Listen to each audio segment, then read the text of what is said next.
aí, gente? Bom dia, tarde, noite. Vamos finalizar então o que seria ali o nosso segundo módulo, né, de estudo da mecânica quântica 2 da parte de teoria de perturbação. Vamos finalizar com um exercício de teoria de perturbação degenerada que a gente vai fazer com a ajuda do nosso site de apoio para simulações, o QVIS. Então, do que se trata esse exercício? Nós vamos ver o oscilador harmônico 2D, o oscilador harmônico 2D, né, bidimensional. E aí esse oscilador harmônico vai sofrer uma perturbação que a gente vai estudar com a teoria de perturbação degenerada. Então vamos primeiro ilustrar o que a gente lembra do oscilador unidimensional para depois introduzir o que seria o potencial de oscilador bidimensional e quais que seriam as autofunções e energias desse potencial. Vamos ver o que a gente lembra do 1D primeiro.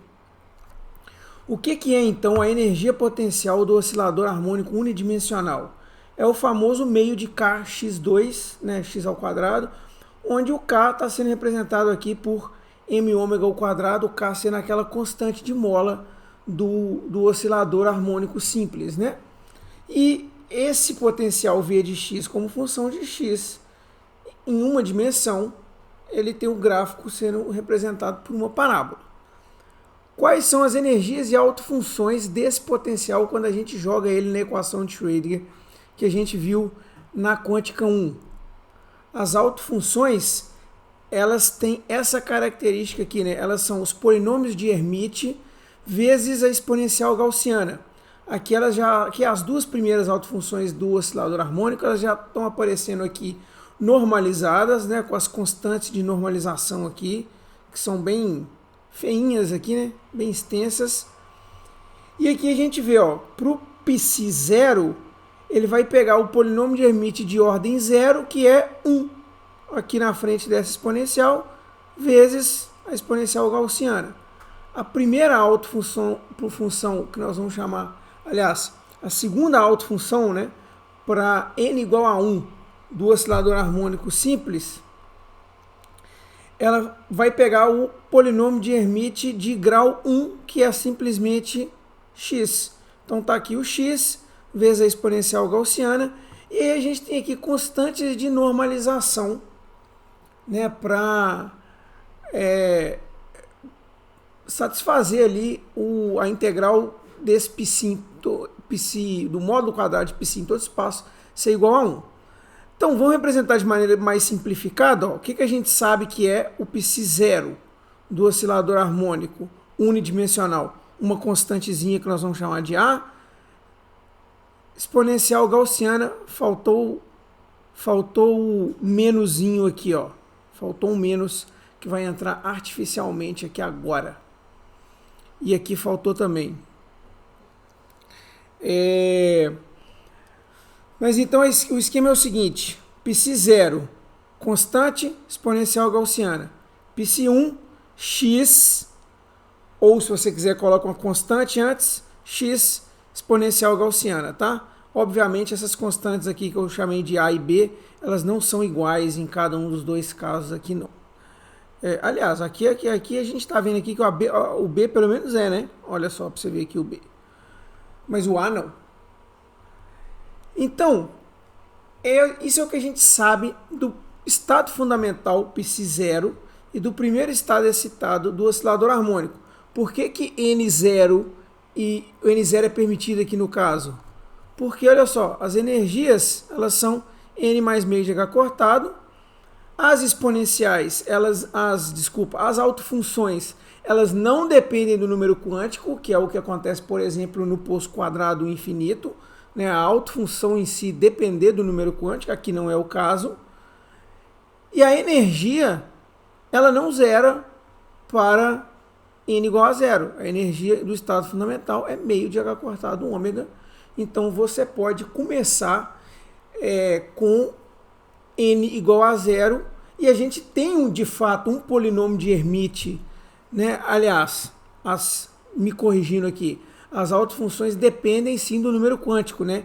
A exponencial gaussiana não, ela vai ficar aqui sempre presente, mas o polinômio de Hermite que está aqui na frente o grau dele depende do número quântico, né? Então, o polinômio de Hermite de grau 0 é 1, o polinômio de Hermite de grau 1 é x. O grau 0 aqui ele não vai zerar a autofunção, que é o que acontece, por exemplo, no poço quadrado infinito, não vai zerar a energia, que também aconteceria no poço quadrado infinito. Portanto, você não vai ter uma solução trivial para n igual a 0. O n vai ser permitido. Só uma revisão breve lá de quântica 1, você tem que ter isso em mente, né? O que é o estado fundamental do oscilador harmônico? Unidimensional, psi 0. Isso vai ser importante para a gente lidar com o bidimensional agora, tá? O que seria o oscilador harmônico bidimensional, então? Você vai pegar o potencial e vai estender mais uma dimensão para ele. Ele agora vai ser um potencial de x e de y. E aí você vai manter o caráter parabólico da coisa, na direção y também. Então, meio de m ômega quadrado, x ao quadrado mais y ao quadrado. O que é isso? O gráfico desse camaradinho aqui, ele é um paraboloide, né? Aqui não seria z, mas sim v de xy aqui nesse eixo. Então você tem aqui um paraboloide. Isso é permitir que a sua oscilação ocorra em um dado eixo pertencente ao plano XY. Nada mais do que isso, né? E aí vai ser fundamental você ter em mente esse paraboloide, né? Oscilador 1D, a parábola, oscilador 2D, o paraboloide. Então vai ser muito importante você ter em mente isso aqui que a gente viu em relação a energias e autofunções do oscilador 1D e o paraboloide do oscilador 2D, tá? Como que ficam as energias, então? Você vai simplesmente somar a energia n mais meio h cortado da parte em y com a energia n mais meio h cortado da parte x. E aí você vai ter um n da parte x mais um n da parte y, mais um, porque veio um meio de cada um, h cortado ômega. E aí, o que vai acontecer para esse oscilador bidimensional para as energias permitidas? O estado fundamental, que seria 0 para nx e 0 para ny, ele não é degenerado, né? Você só tem uma opção. Lembra que as autofunções elas vão ser o produto, né, das autofunções individuais para o caso unidimensional. Ok? Depois nós vamos falar delas. Mas você tem aqui claramente o caso 0, 0 como não degenerado, né? Você só tem uma possibilidade. Agora, o estado fundamental ele é não degenerado. O primeiro estado excitado ele é duplamente degenerado. Por quê? Porque a próxima energia permitida vai ser se você aumentar em uma unidade um dos dois números quânticos aqui, ou nx ou ny. Então, se você fizer a energia para nx igual a 1 e ny igual a 0, você vai ter 2h cortado ômega. Se você fizer a energia para ny igual a 1 e nx igual a 0, que seria aqui E0, 1, você também vai ter 2h cortado ômega. Então você tem um nível duplamente degenerado, né? O nível seguinte de energia ele é duplamente degenerado. E aí ele se torna um bom sistema para a gente estudar a aplicação de teoria de perturbação degenerada. Vamos dar uma pincelada nas autofunções então. O que seria a psi 1, 0? Você teria que multiplicar lá aquela psi 1 que a gente viu, que tem o x na frente, ó, pela psi 0, que não tem o x na frente, né? A psi 1 estando em x, então x exponencial de x, e a psi 0 se relacionando aqui com y. Então aqui, ó, exponencial do b y ao quadrado. Multiplicando as duas, você tem uma função que é par em y, aqui saiu errado, tá? Tá trocado esse negócio aqui. Essa aqui é par em y e ímpar em x. E essa de baixo aqui é par em x e ímpar em y, porque a 0, 1, psi 0 para x você não vai ter o x na frente. Psi1 para y, você vai ter o y na frente aqui, tornando a autofunção ímpar em y, tá? Esses dois aqui estão trocados.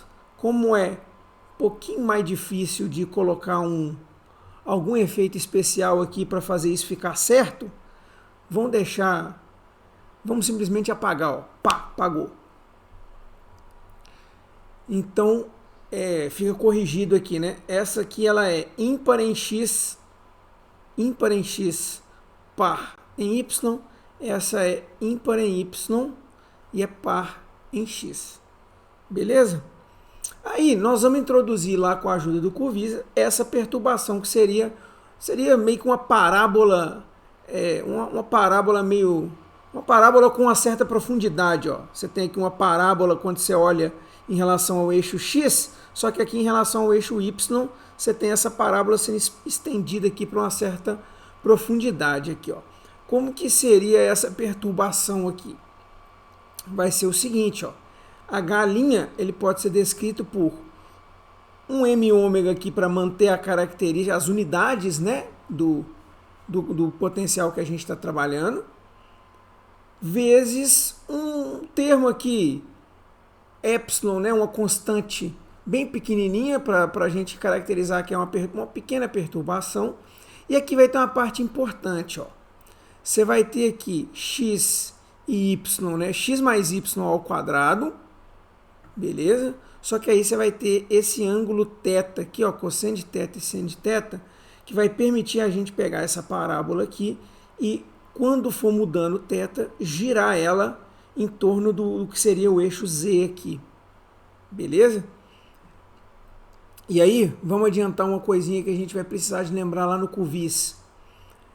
Se eu tiver ângulos θ que não zere nem o cosseno e nem o seno, ou seja, que mantenha x e y aqui nessa perturbação, hora que eu elevar todo mundo ao quadrado, eu vou ter um termo x vezes y.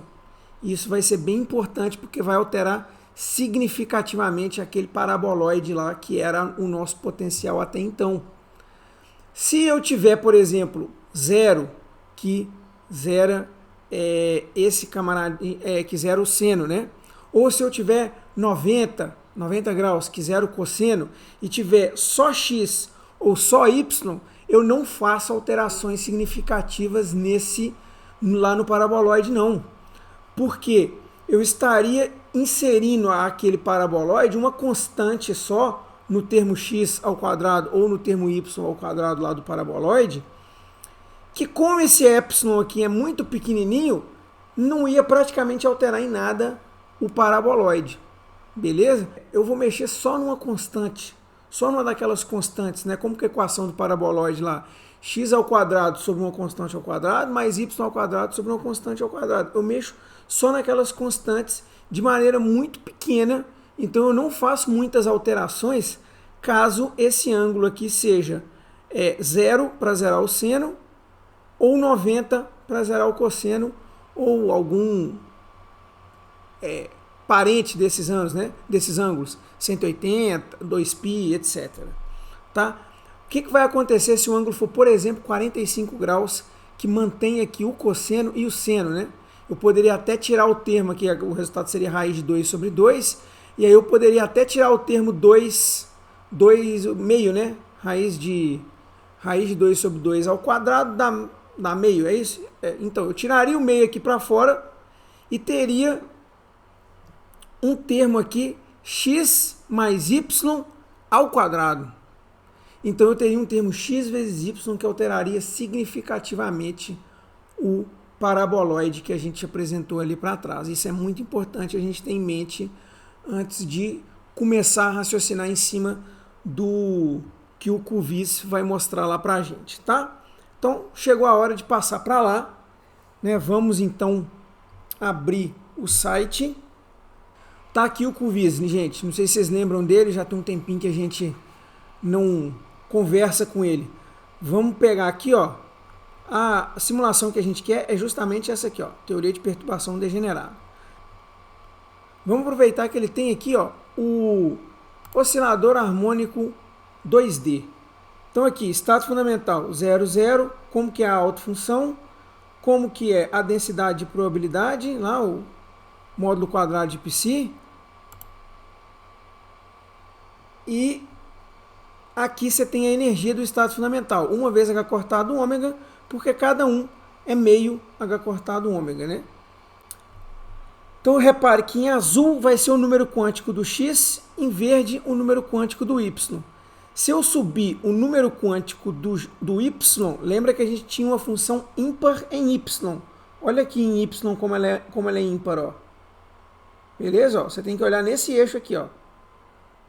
Nesse eixo aqui, que está representando o Y. Olha como ela é uma função ímpar em Y e par em X. Se eu vier aqui pelo X, for traçando uma reta aqui, ou um plano, né? Se eu pegar um plano e interceptar esse gráfico aqui com um plano paralelo ao plano XZ, eu vou ter sempre uma função par. Olha aqui, ó. Se eu fizer o contrário, o que vai acontecer? Agora, a função par está no Y e a função ímpar está no X. Tudo como a gente tinha discutido lá, né? Então, esse aqui é uma simulaçãozinha para brincar com esse oscilador bidimensional.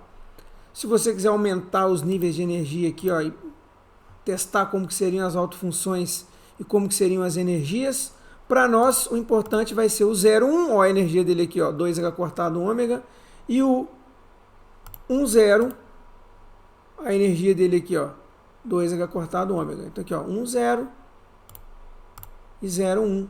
Essas são as autofunções que a gente discutiu. Nós vamos ver por que isso vai ser tão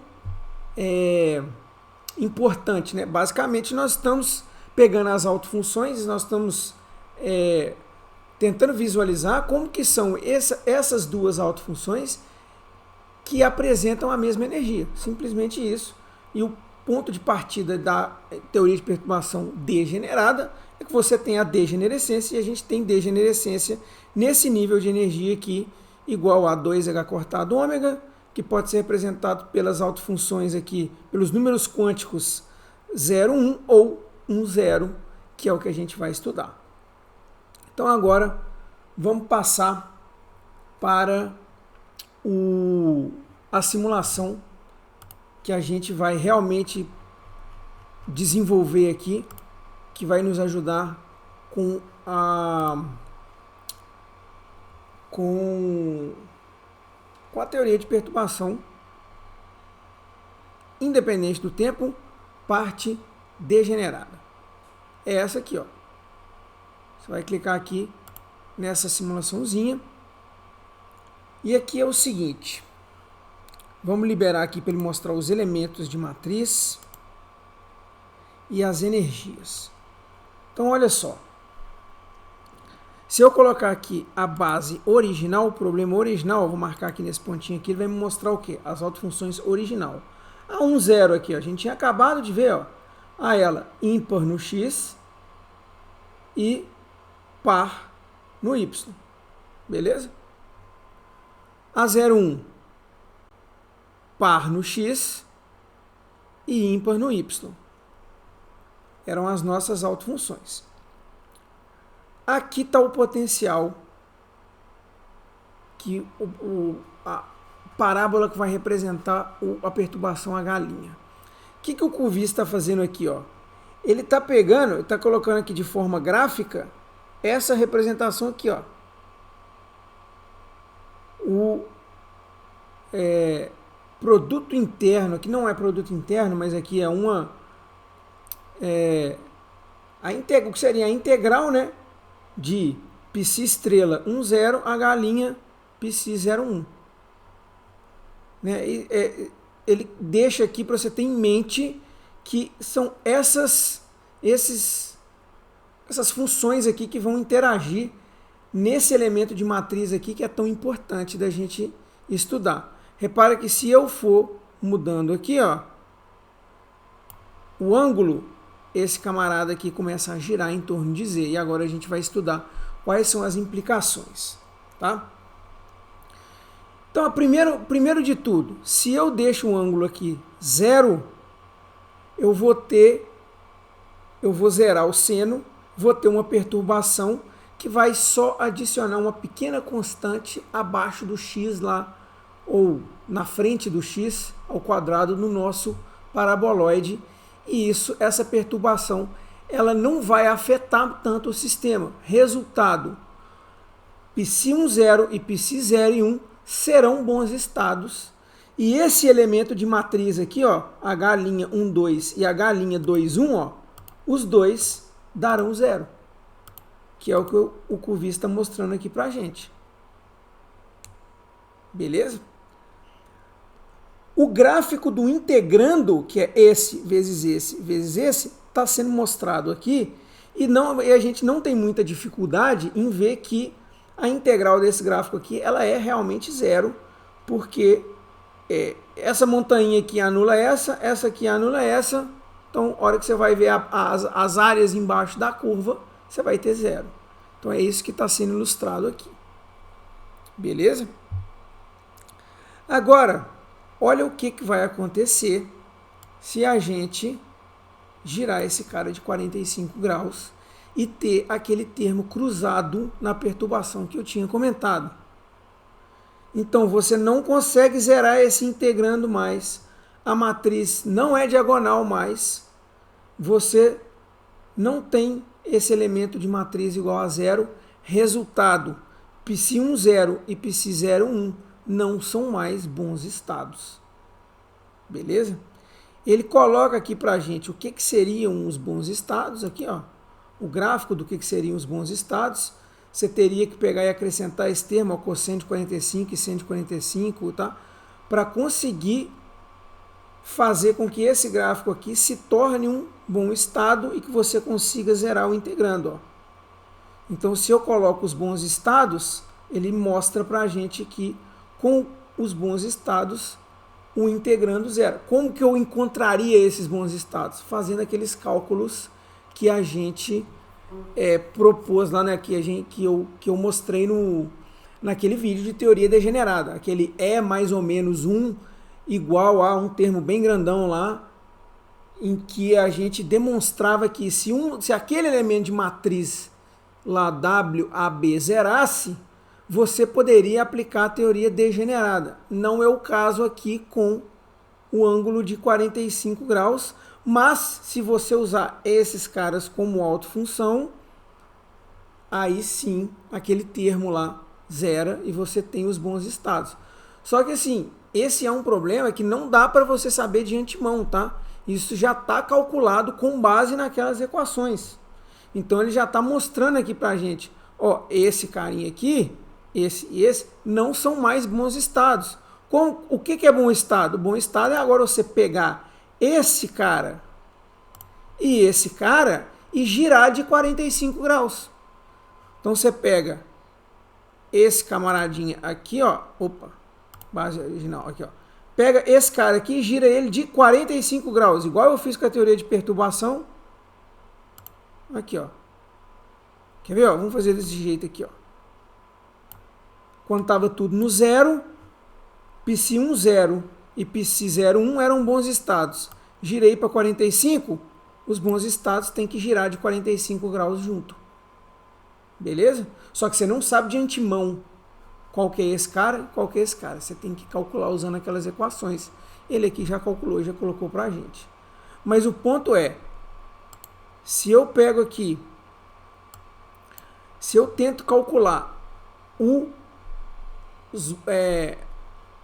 elemento de matriz aqui, usando Ψ10 e Ψ01 que a gente conhecia, vai dar certo para 0, porque a perturbação em X acontece, mas fica muito pequena. Vai dar certo para 90, ó. Para 90 vai dar certo, porque aqui, ó, o cosseno de 90 é 0, você vai matar o X, mas o Y, aí vai ser a mesma coisa que a gente ia falar em relação ao X, agora só que para o Y. Você muda um pouquinho a constante lá do paraboloide do y ao quadrado com isso. E continua podendo usar os bons estados. Por que isso? Na verdade, você girou eles de 90. Só que quando você gira de 90, esse de cá vira o de cá e esse de cá vira o de cá, então você continua podendo usar eles como bons estados. Mesma coisa aí para 180, a gente deu uma volta completa, 180 vai seguir o mesmo raciocínio, né? E aí, ó, sempre que você parar no meio do caminho, você não pode mais usar, ó, Psi10 e Psi01 como bons estados, por causa daqueles termos cruzados. E quais serão os bons estados à medida que eu for girando? Eu vou girando o potencial, eu tenho que ir girando as autofunções para ter bons estados. E repara que aqui no caso do gráfico do integrando, ele tem sempre essa mesma carinha aqui de que esse morrinho anula esse morrinho anula esse, para isso aqui dar zero, à medida que eu vou girando aqui, ó.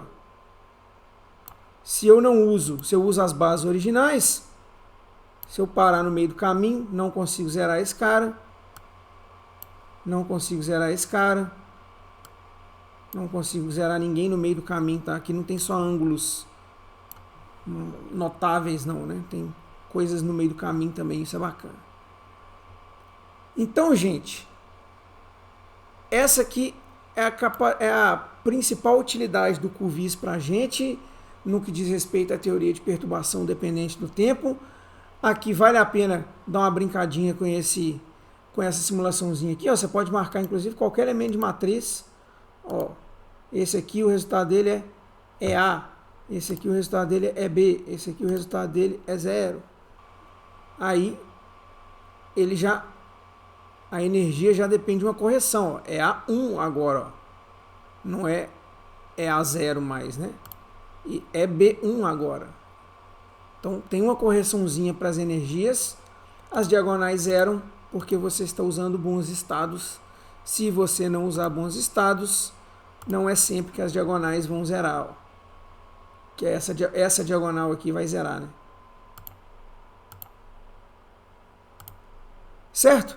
Então, essa que é a finalidade desse pequeno exercício aqui do QVIS. Vale sempre a pena entrar, mexer em tudo que você conseguir aqui, clicar nessas interrogações, que aqui no meio ele vai e explica, ele usa essas interrogações para ir fazendo explicações sobre a própria simulação. Você clica nelas aqui, ele vai mudando qual que é a explicação que ele te dá. Isso é bem interessante da gente mexer, beleza? Então agora fica aí para vocês fuçarem aí. Tem depois aqui a aba de desafios para você testar se você entendeu mesmo essa simulação. E aí, por hoje vai ser só. Até mais.